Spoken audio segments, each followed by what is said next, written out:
అనే ఒక పాట పాడుతూ వచ్చాం. యేసుని స్వీకరించు అంటే యేసును నీ హృదయంలో చేర్చుకో అని అర్థం. ప్రియులారా, ఈ గ్రామము ప్రభు ఆహ్వానిస్తా ఉన్నాడు, గ్రామంలోని ప్రజలను ఆహ్వానిస్తా ఉన్నాడు. ఇంకొక మాట చెప్పాలంటే నిన్ను ఆహ్వానిస్తా ఉన్నాడు. ఉదయాన్నే మీ ఇంటికి వచ్చినాడు, నీతో మాట్లాడడానికి సిద్ధంగా ఉన్నాడు. దయచేసి 2-3 మాటలు దేవుని మాటలు వినవలసిందిగా హృదయపూర్వకంగా మనవి చేస్తున్నాను. అవును, సారపాక గ్రామం నుండి, సావరపాక నుండి, ఏలేము ప్రార్థనా మందిరం నుండి ఈ దినం మీ దగ్గరికి వస్తూ వచ్చినాం. కారణం ఏంటంటే మా జీవితంలో ఏదైతే సంతోషం మేము పొందుతూ వచ్చామో, ఏ ఆనందం మేము పొందుతూ వచ్చామో అదంతా ప్రభువైన యేసుక్రీస్తు ద్వారానే. అవును, మునుపు అవివేకులము, మునుపు మా జీవితము అవివేకమైన జీవితము, మునుపు మా జీవితము దుష్ట తలంపులతో ఉన్న జీవితము, పాప శాపములతో ఉండిన జీవితము. నిజమే, ఆ జీవితాన్ని మన దేవుడు ప్రభువైన యేసుక్రీస్తు వారు మేము ఆయన ద్వారా రక్షింపబడ్డాము, ఆయన ద్వారా మేము విమోచించబడ్డాము. ఆ ప్రభువైన యేసుక్రీస్తు ద్వారా మా జీవితము ఆయన రక్తం ద్వారా కడగబడింది. ఆయన రక్తం ద్వారా మాకు విమోచన కలగజేయబడింది. ఇంకా లోతుగా మీకు తెలియజేయాలంటే ప్రభువైన యేసుక్రీస్తు వారు మీ గురించి కూడా ఆ రక్షణ ఇవ్వడానికి కొరకై, నిన్ను విమోచించడానికి కొరకై, మేము పొందిన రక్షణను మీరు పొందడానికి కొరకై ఈ దినము నీతో మాట్లాడడానికి సిద్ధంగా ఉన్నాడు. దయచేసి 2 మాటలు గమనించండి. మేము ఏలాంటి ఆనందం పొందినామో మీరు కూడా అలాంటి ఆనందం పొందాలని మా అభిలాష. కాబట్టి ప్రాముఖ్యంగా ప్రభువైన యేసుక్రీస్తు వారు 2024 సంవత్సరాల క్రితమే ఈ లోకానికి వచ్చినాడు. ఆయన వచ్చి ప్రతి ఒక్కరి పాపమును తీసివేయడానికి కొరకై, నిన్ను రక్షించడానికి కొరకై, ప్రభువు నిన్ను తనతో కూర్చుండబెట్టడానికి కొరకై ఇటువంటి ప్రణాళికను సిద్ధం చేశాడు. ప్రియులారా, ఈ ప్రణాళికలో నువ్వు ఉన్నావు, నేను కూడా ఉన్నాను. కాబట్టి ఈ ప్రణాళిక ఏంటి? ప్రణాళిక నిజమే, మానవుడు పుట్టుకతోనే పాపి అని గ్రహించాలి. సర్వ పాప పరిహారం రక్త ప్రోక్షణ సత్యం తద్రక్తం పరమాత్మేన పుణ్యదాన బలియాగం. ఈ శ్లోకము భగవద్గీతలో ఉన్నది. కాబట్టి ఏంటి ఆ శ్లోకం అంటే, ప్రతి ఒక్క పాపి రక్షింపబడడానికి, పాపం నుండి విడిపింపబడడానికి కొరకై రక్త ప్రోక్షణం అనేది ఖచ్చితం.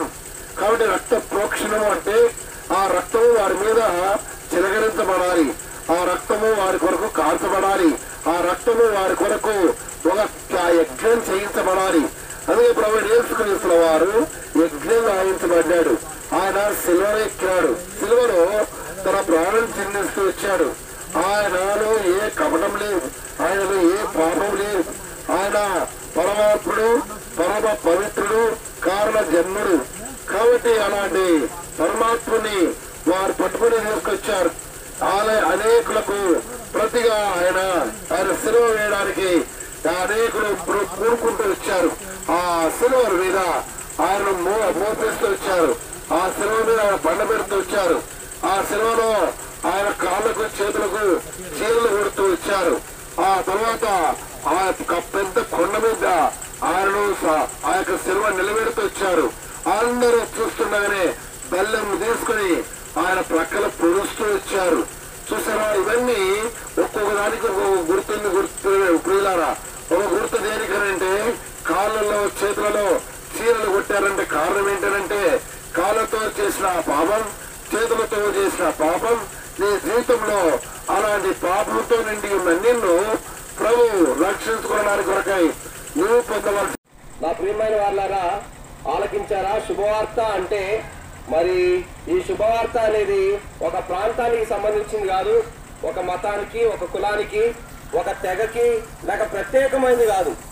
సర్వ సృష్టికి సూర్యుడు, చంద్రుడు, ఆకాశము, భూమి అన్ని దేశాల వాళ్ళకి, మనుషులకి ఎలా ఉన్నాయో అలానే ఈ శుభవార్త భూమి మీద మానవుడిగా పుట్టిన ప్రతి ఒక్కరికి సంబంధించినటువంటి వార్త.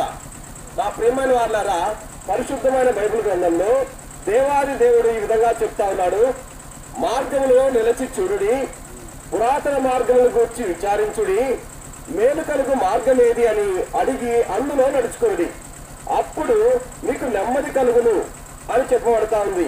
ఒకసారి ఆలోచించారా? మార్గాల్లో నిలిచి చూడండి, పురాతన మార్గముల గురించి విచారించండి, మేలు కలగాలి. ఈ లోకంలో మనం ఏం చేసినా గానీ మేలు కలుగుట కోసమే. ఒకానొకప్పుడు మరి మనిషి నడిచి ప్రయాణం చేస్తా ఉండేవాడు, ఎంత దూరమైనా నడిచి వెళ్ళిపోవాలి. కానీ తర్వాత మేలు కోసమై సైకిల్ వచ్చిందండి, ఆ తర్వాత మేలు కోసమై బండి వచ్చిందండి, ఆ తర్వాత మేలు కోసమై కారు వచ్చింది, ఆ తర్వాత విమానం వచ్చింది, రాకెట్ వచ్చింది, చంద్రమండలం మీదకి వెళ్ళిపోతున్నాడు. మనిషి మేలు కోసం ఫ్రిడ్జ్, వాషింగ్ మిషన్, మిక్సీ, రకరకాలైన వాటిని మనం కొనుక్కుంటూ ఉంటాం. వీటన్నిటిని కూడా దేనికోసం మనం వాడుతున్నామంటే మన మేలు కోసమే.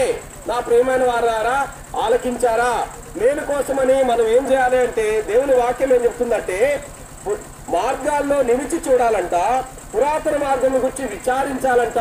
మనం ఈ లోకంలో చూస్తే ఏ వస్తువు కొన్నా గానీ, ఒకవేళ మొబైల్ రీఛార్జ్ చేసుకున్నా గానీ, ఒక కొత్త ఫోన్ కొన్నా గానీ దాని వ్యాలిడిటీ ఎంత, దాని యొక్క డ్యూరబిలిటీ ఎంత, అంటే అది ఎన్ని రోజులు మన్నికి వస్తుంది, ఎన్ని రోజులు గ్యారంటీ ఉంటది, ఎన్ని రోజులు వ్యారంటీ ఉంటది అని తెలుసుకొనే కొంటాం. నా ప్రియమైన వాళ్ళారా, ఒకానొకప్పుడు నా జీవితంలో నేను ఒక దాన్ని మిస్ అయ్యాను అని మీ ముందు చెప్పడానికి వచ్చినాను. అదేంటంటే మొదట్లో జియో వచ్చినప్పుడు మరి అందరికీ కూడా ఫ్రీ ఇచ్చేశారు. అయితే ఆ విషయాన్ని నేను నమ్మలేదు, ఆ సిమ్ నేను కొనుక్కోలేదు. అందరికీ మరి ఎక్కువ డేటాని, ఎక్కువ టాక్ టైంని ఫ్రీగా ఇచ్చేశారు.